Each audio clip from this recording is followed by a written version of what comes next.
Hello and नमस्कार मित्रों, मैं विजय स्वागत करता हूं आपका हमारे यूट्यूब चैनल मैथ अटैक में। हमने पिछली जो वीडियो में देखा कि एक चर वाली रैखिक समीकरण क्या होती हैं और किस प्रकार हम उनका हल करते हैं। तो हम उन्हीं रैखिक समीकरणों का अभी कुछ सवालों के ऊपर उनका अनुप्रयोग करेंगे। तो हमारा जो पहला सवाल है प्रश्नावली 2.2, उसका हम हल करेंगे। उससे पहले यदि आप हमारे वीडियो पर नए हैं और आपने चैनल को सब्सक्राइब नहीं किया है तो बेल आइकन को प्रेस कीजिए ताकि हमारी नई वीडियो की नोटिफिकेशन सबसे पहले आप तक पहुंचे।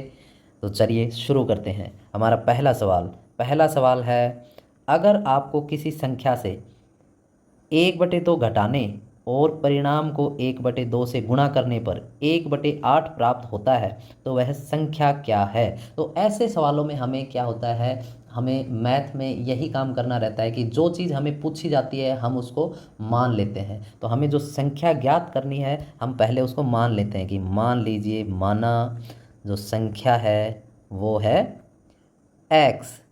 संख्या बराबर क्या आ गई, एक्स। तो अब हम करते हैं इसका हल। तो चलिए, किसी संख्या से 1/2 घटाने पर, यहाँ आप देखेंगे कि किसी संख्या का 1/2 घटाने, हमारे पास संख्या क्या है एक, उसमें हम 1/2 घटा देंगे तो हमारे पास जो परिणाम आएगा वो परिणाम को 1/2 से गुणा करने पर, और जो परिणाम आएगा उसको क्या करना है, उसको 1/2 से गुणा करना है। तो ये 1/2 से गुणा कर दिया तो हमें क्या मिलेगा, 1/8 मिलेगा। आप देख सकते हैं ये क्या है, प्रश्न के अनुसार, प्रश्न के अनुसार क्या है, संख्या को 1/2 से, संख्या में 1/2 घटाने और 1/2 से गुणा करने पर, यहाँ पे आप देख सकते हैं 1/2 घटाने और जो परिणाम है, जो परिणाम है उस परिणाम को हमें क्या करना है, 1/2 से गुणा करना है। तो हमारे पास जो संख्या है वो है x, उसमें हमने 1/2 घटा दिया और जो ये घटाने के बाद जो परिणाम आया उसको 1/2 से गुणा कर देंगे तो हमें जो संख्या प्राप्त होगी वो होगी 1/8। तो चलिए इसको हल करते हैं। आप देख सकते हैं कि यहाँ पे जो हमने पिछली कक्षा में कुछ प्रॉपर्टीज़ पढ़ी थी, ठीक है, तो हम उन प्रॉपर्टियों को याद करते हैं। तो यहाँ पर आप देख सकते हैं कि वितर्कता का गुणधर्म बना हुआ है। वितर्कता का गुणधर्म बोलता है कि a गुणा b माइनस सी या घटा सी, तो क्या होता है a गुणा b घटा a गुणा सी। तो यहाँ आप देख सकते हैं ये वितर्कता का गुणधर्म यहाँ पे दिखाई दे रहा है, तो हम इसको वैसे ही सोल्व कर लेंगे। तो चलिए अप्लाई करते हैं। 1/2 गुणा एक्स, 1/2 को यहाँ से गुणा कर दिया, माइनस 1/2 गुणा 1/2 बराबर 1/8। यहाँ पे आप देख सकते हैं x/2 हो जाएगा, माइनस 1/4 बराबर 1/8। अब आप देख सकते हैं कि यहाँ पे तीनों जो संख्याएं हैं उनका जो लघुत्तम समापवर्तक है वो क्या आएगा, 8। तो हम क्या करेंगे, दोनों तरफ 8 से गुणा करने पर, हमने पिछली कक्षा में, पिछले वीडियो में देखा था कि जब भी हम कुछ भी काम करेंगे तो क्या है, दोनों तरफ करेंगे ताकि जो समीकरण का संतुलन है वो ना बिगड़े। अब आप देख सकते हैं ये एक क्या है, जो रैखिक समीकरण बन गई है। और रैखिक समीकरण को हल करने के लिए क्या करना पड़ता है, हमें दोनों तरफ गुणा करना पड़ेगा या दोनों तरफ भाग करना पड़ेगा या फिर दोनों तरफ कुछ जोड़ना पड़ेगा या कुछ घटाना पड़ेगा। तो यहाँ हम देख सकते हैं 2, 4 और 8 का जो लघुत्तम है वो 8 आएगा। और 8 यहाँ पे क्योंकि 1/8 है, ये क्या है, बटे में है, कहने का मतलब ये है कि हर के रूप में है। तो हम इसको कैंसिल करने के लिए, इसको हटाने के लिए क्या है, गुणा करेंगे 8 से। तो हमने दोनों तरफ 8 से गुणा कर देना है। तो 8 गुणा x/2 माइनस 1/4 बराबर 8 गुणा 1/8। अब यहाँ 8 को गुणा कर देंगे तो 8x/2 माइनस 8/4 बराबर 8 से 8 कैंसिल, यहाँ बचेगा 1 और बराबर यहाँ पे 2 एकम 2 और 2 दूनी 2 चौके 8, 4 एकम 4, 4 दूनी 8, तो यहाँ पे हमारा आ जाएगा 4x माइनस 2 बराबर 1। अब आप देख सकते हैं हम क्या करेंगे, दोनों तरफ 2 जोड़ देंगे क्योंकि यहाँ पे ये घटा का है और घटा को कैंसिल करने के लिए क्या है, जोड़ की ज़रूरत पड़ती है। तो हम यहाँ लिखेंगे दोनों तरफ 2 जोड़ने पर। तो अब हम देखेंगे कि यहाँ 4x माइनस 2 जमा 2 बराबर 1 जमा 2। यहाँ आप देख सकते हैं 2 से 2 कैंसिल हो जाएगा तो यहाँ आएगा 4x बराबर 3, इसलिए x बराबर 3/4। ये 3/4 कैसे आया, ये जो 4 है ये क्या है, गुणा में है और यहाँ पे दूसरी तरफ जाएगा तो भाग में हो जाएगा। या फिर एक दूसरा भी तरीका है कि हम दोनों तरफ दोनों तरफ 4 से भाग दे दें। यदि दोनों तरफ 4 से भाग देंगे तो हमारे पास क्या आएगा, 4x/4 बराबर 3/4। ये 4 से 4 कैंसिल हो जाएगा और जो हमारे पास संख्या आएगी वो क्या आएगी, x बराबर 3/4। तो हमने ये सीधा लिख दिया कि 4 को हमने इसके बटे में लिख दिया, 3 के बटे में, तो इसलिए x बराबर 3/4 आ गया। तो यही हमारी संख्या हो गई। अब हम चाहें तो इस संख्या को अपने प्रश्न पर रख के देख सकते हैं। जो हमारा सवाल था कि 3/4 में से 1/2 घटा दो और परिणाम को 1/2 से गुणा कर दो तो हमें 1/8 मिलना चाहिए। यहाँ पे हम देख सकते हैं लघुत्तम जो है वो आएगा 4, तो यहाँ पे 4 से 4 को भाग देंगे तो 1 आएगा, 1 को 3 से गुणा करेंगे तो 3 माइनस यहाँ पे 4 को 2 से भाग देंगे तो आएगा 2 और 2 को 1 से गुणा करेंगे तो 2 और गुणा 1/2 बराबर, ये देखिए 3 में से 2 गया तो 1 बचा बटे 4 गुणा 1/2, तो आप देखेंगे 1/8 हमारा उत्तर जो था वो आना था, क्योंकि जो प्राप्त संख्या है वो हमें क्या प्राप्त होगी, 1/8, और वही हमें प्राप्त हुई है। इसलिए हमारा जो हल आया, x का जो मान आया या संख्या का जो मान आया वो एकदम सही है। ये आप ऐसे उत्तर की पड़ताल कर सकते हैं। इसलिए हमारा जो उत्तर था वो 3/4 वो है। एक आयताकार तरणताल की लंबाई उसकी चौड़ाई के 2 गुणे से 2 मीटर अधिक है। यदि इसका परिणाम 154 मीटर है तो इसकी लंबाई और चौड़ाई ज्ञात कीजिए। तो हमने जैसा कि पहले सवाल में किया था, हम सबसे पहले मान लेते हैं कि माना तरणताल की चौड़ाई वो मान लेते हैं हम x, इसलिए प्रश्न के अनुसार क्या होगा, जो तरणताल की जो लंबाई है वो क्या हो जाएगी, लंबाई उसकी चौड़ाई का 2 गुना। तो हमारे पास 2 से चौड़ाई को गुणा कर देना है, से 2 मीटर अधिक है तो इसका मतलब 2 इसमें जोड़ देंगे तो ये हमारी क्या आ गई, हमारी लंबाई आ गई। तो ये 2x जमा 2 जो है वो हमारी क्या आ गई, लंबाई आ गई। तो अब क्या बोलता है, यदि इसका परिमाप यहाँ पे आप देख सकते हैं परिमाप 154 मीटर है, तो इसलिए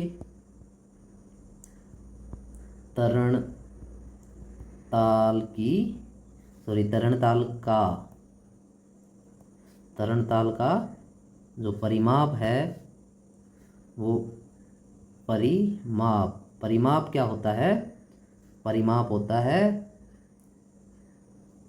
लंबाई 2 गुणा लंबाई जमा चौड़ाई। तो जो परिमाप है 2 गुणा लंबाई गुणा चौड़ाई, यहाँ पे 2 गुणा लंबाई कितनी है 2x जमा 2 और चौड़ाई कितनी है x, हमने चौड़ाई क्या मानी थी x। तो अब हम इसको हल करेंगे तो क्या आएगा, 2 गुणा, यहाँ पे आप देख सकते हैं ये क्या है 2x जमा 2 और जमा x, तो ये हो जाएगा 2 गुणा, यहाँ पे एक 2x और एक ये x, तो यहाँ पे 3x जमा 2 और इसको हम सोल्व करेंगे तो गुणा का निशान है तो इसको क्या है गुणा कर देंगे, 3 दूनी 6x जमा 2 दूनी 4 तो हमारा जो परिमाप है, परिमाप वो आ गया 6x जमा 2, सॉरी 6x जमा 4। लेकिन हमारे पास क्योंकि जो परिमाप है वो है 154 मीटर, 154 मीटर, क्योंकि ये हमें दिया हुआ है कि इसका परिमाप जो है 154 मीटर है। तो यहाँ पे आप देखेंगे ये भी परिमाप है और ये भी परिमाप है, तो दोनों बराबर होंगे क्योंकि ये तो है तो एक ही चीज़ ना, तो इसलिए ये बराबर हो गए। अब हम क्या करेंगे, 6x बराबर, यहाँ पे 4 प्लस का है तो हम दोनों तरफ माइनस का करेंगे, या फिर ये कर सकते हैं कि 4 को इधर लेके जाएंगे तो ये प्लस का है उस तरफ माइनस का हो जाएगा, तो 154 माइनस 4।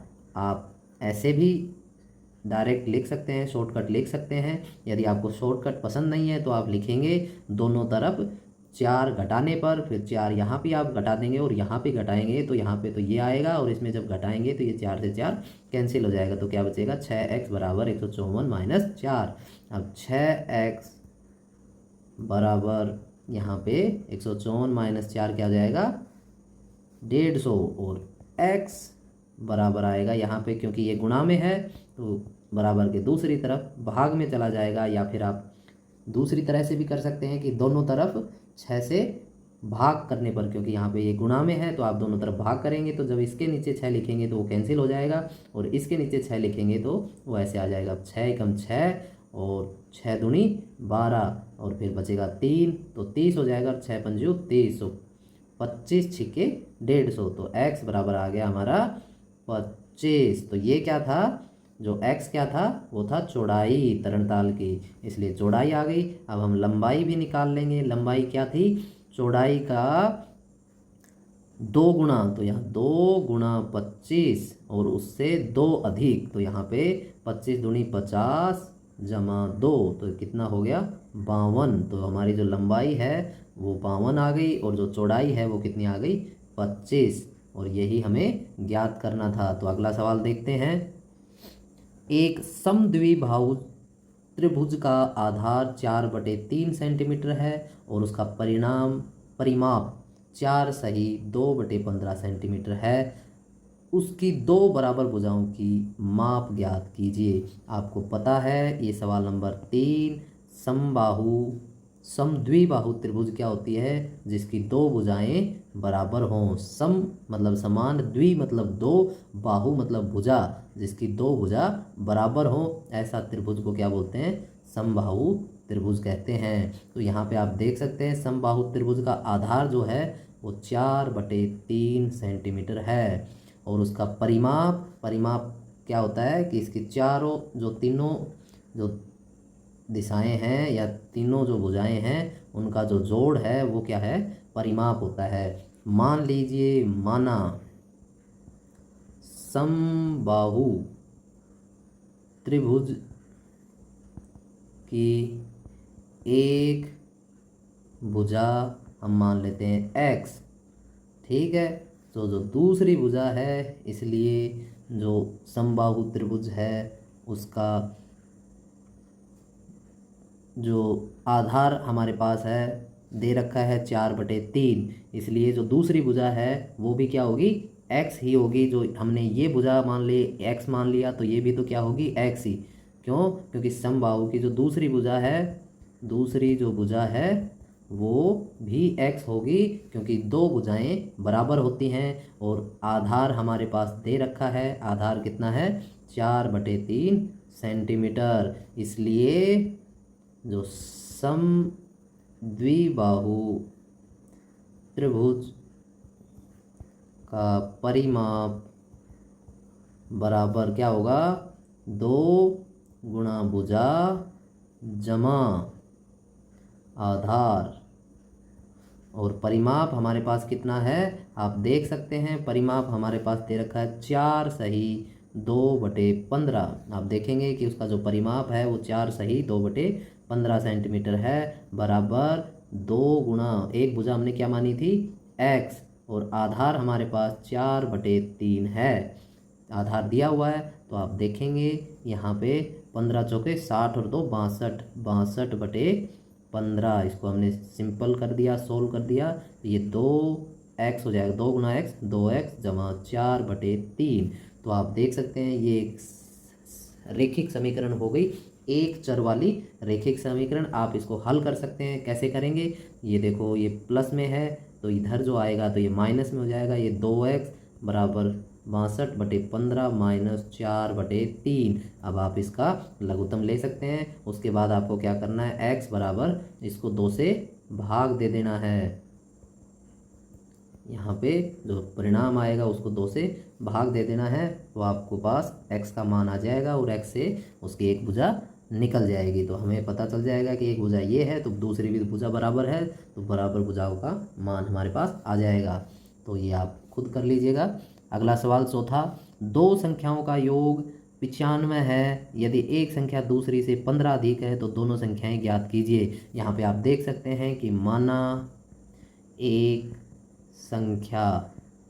संख्या बराबर x मान लेते हैं, इसलिए जो दूसरी संख्या है, दूसरी संख्या बराबर क्या होगी, यहाँ पे आप देख सकते हैं दो संख्याओं का योग 95 है, तो 95 माइनस 1, क्योंकि दोनों का योग कितना है 95। तो पहली यदि x है तो दूसरी क्या हो जाएगी 95 माइनस x, क्योंकि दोनों का योग जो है, दोनों का जोड़ क्या है 95 है।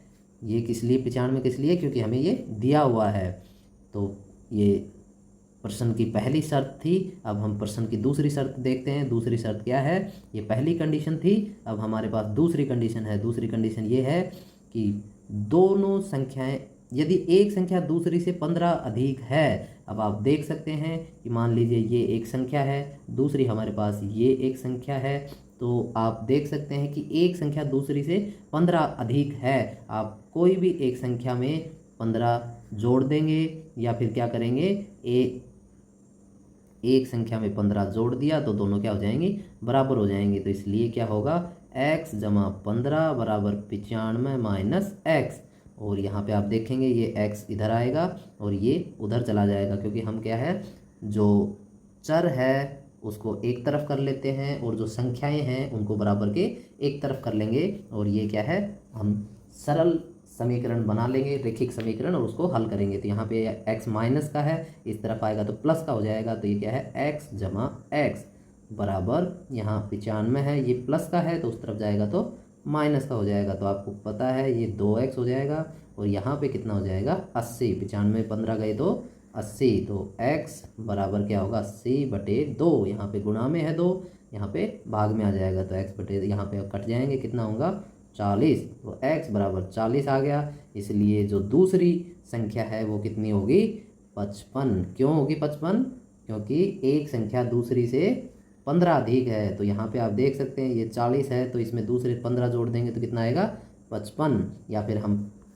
दूसरा भी तरीके से सोल्व कर सकते हैं कि जो दो संख्याओं का योग है वो 95 है, तो एक हमारे पास 40 आ गई, दोनों का जोड़ है वो 95 है। तो दूसरी संख्या कैसे निकाल सकते हैं, दूसरी संख्या निकालने के लिए हम 95 में पहली संख्या घटा देंगे और पहली संख्या क्या है 40, तो हमारे पास कितना बच जाएगा 55। दोनों ही केस में हमारा जो हल है वो 95 आएगा। तो ये हमारा चौथा सवाल कंप्लीट। आगे चलिए देखते हैं, दो संख्याओं में अनुपात 5:3 है, यदि उनमें अंतर 18 है तो संख्याएं ज्ञात कीजिए। बहुत आसान है, जो आप एक संख्या मान लीजिए तो दोनों का अंतर जो है वो 18 है, तो इसलिए आप दूसरी संख्या कैसे करेंगे, एक में 18 जोड़ देंगे, क्योंकि एक है वो 18 बड़ी है दूसरी संख्या से, तो हम छोटी संख्या मान लेंगे कि हमारे छोटी जो संख्या है वो x, तो दूसरी संख्या क्या हो जाएगी x जमा 18। फिर हमें ये दे रखा है कि जो दोनों संख्याएं हैं इनका अनुपात कितना है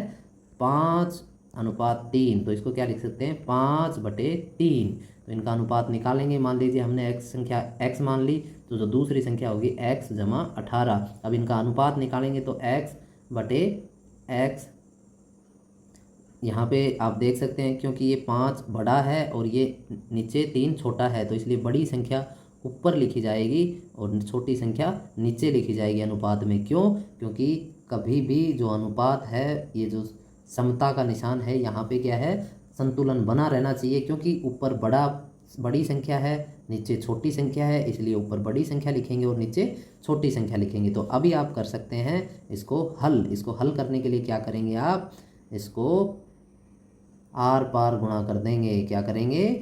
आर पार गुणा करने पर, अब जब इसको आप आर पार गुणा करेंगे तो ये 5x बराबर होगा 3x जमा 18। 18 गुणा 3, तो इसको हम लिख सकते हैं 18 दिए 54, तो हम इसको सीधा लिख देंगे 54। यहाँ पे आप देख सकते हैं ये इधर आएगा तो ये 5x माइनस 3x बराबर 54। तो आप देखेंगे ये कितना हो जाएगा? 2x। 5 में से 2 3 गए तो कितने बचेंगे? 2 बराबर 54। तो x बराबर आएगा 27, क्योंकि 2 यहाँ पे बटे में जाएगा तो 54/2, तो हमारा जो हल है वो जो आएगा वो 27 आएगा, क्योंकि 54 में 2 का भाग जाएगा तो 27 दूनी 54। ये हमारा संख्या पहली आ गई। अब दूसरी संख्या हम जो दूसरी संख्या है उसमें 18 जोड़ देंगे तो हमारी ये दूसरी संख्या आएगी, मतलब 27 जमा 18। जब आप इनको जोड़ेंगे तो कितना हो जाएगा? ये हो जाएगा 45। तो चलिए हमारा अगले सवाल की तरफ आगे बढ़ते हैं। अगला सवाल है हमारा छठा, 3 लगातार पूर्णांकों का योग 51 है, पूर्णांक ज्ञात कीजिए। हमें पता है कि पूर्णांक क्या होते हैं? पूर्णांक वो संख्याएं होती हैं जो कि माइनस जो शून्य है उसके दोनों तरफ होती हैं। यहाँ पे जो दाईं तरफ है वो धनात्मक होती हैं और जो बाईं तरफ हैं वो ऋणात्मक होती हैं, और सभी में क्या है? 1 का अंतर रहता है। तो जो ये, क्योंकि ये क्या है? लगातार पूर्णांक संख्याएं हैं, इसलिए मान लेते हैं जो मध्य संख्या है, या फिर हम कोई भी एक संख्या मान लेते हैं। मध्य क्यों माने? हम कोई भी मान सकते हैं, ठीक है। मान लीजिए कि एक पूर्णांक संख्या वो है x, तो दूसरी जो पूर्णांक संख्या है वो क्या हो जाएगी? x जमा 1, ठीक है। और जो तीसरी पूर्णांक संख्या है वो होगी x जमा 2। क्यों? क्योंकि लग पूर्णांक संख्याएं जो होती हैं वो लगातार होती हैं, 1 2 3 4 5, इनमें सब में एक एक का अंतर होता है। तो मान लीजिए पहली पूर्णांक संख्या 3 है तो दूसरी क्या होगी? 4, और तीसरी क्या होगी? 5। तो इसलिए इन दोनों में 2 का अंतर है, इसलिए हमने 2 जोड़ दिया। इनमें 1 का अंतर है इसलिए हमने 1 जोड़ दिया। समझ गए? इसी प्रकार तो हमें क्या बोल रहा है? ये बोल रहा है कि भाई इनका जो पूर्णांकों का योग 51 है। अब आप इन सब को जोड़ दो, x जमा 1 जमा x जमा 2, इनका जोड़ 51 है। अब आप देखेंगे 1 2 3, तो 3x जमा 1 जमा 2, तो 3 हो जाएगा, ये हो जाएगा 51। योग कितना है? 51। तो ये 51 हो गया। यहाँ पे आप 3x बराबर, ये 3 उधर जाएगा माइनस में हो जाएगा, तो 51 में 3 गए तो 48। तो x बराबर यहाँ पे 3 का भाग दे देंगे 48 में तो कितना आएगा? 16। तो हमारी जो पहली संख्या है वो 16 आ जाएगी, दूसरी आएगी 17, तीसरी आएगी 18। तो चलिए अगला सवाल देखते हैं। 7वां सवाल है, 8 के 3 लगातार गुणजों का योग 888 है, गुणजों को ज्ञात कीजिए। यहाँ पे आप देख सकते हैं कि 8 के 3 लगातार गुणज, गुणज का मतलब ये होता है कि 8 का जो पहाड़ा है वो लगातार आना है, तो 8 का जो पहाड़ा है उनमें कितने का अंतर होता है? 8 का ही अंतर होगा। मान लीजिए पहला है कोई, माना 8 का पहला जो गुणज है वो मान लीजिए हम x मान लेते हैं, तो जो दूसरा गुणज होगा वो क्या होगा? x जमा 8, और जो तीसरा जो गुणज होगा वो क्या होगा? x जमा 8 जमा 8, क्योंकि यहाँ पे अंतर कितने का होगा? 8 का अंतर होगा। या फिर आप ऐसा भी लिख सकते हैं कि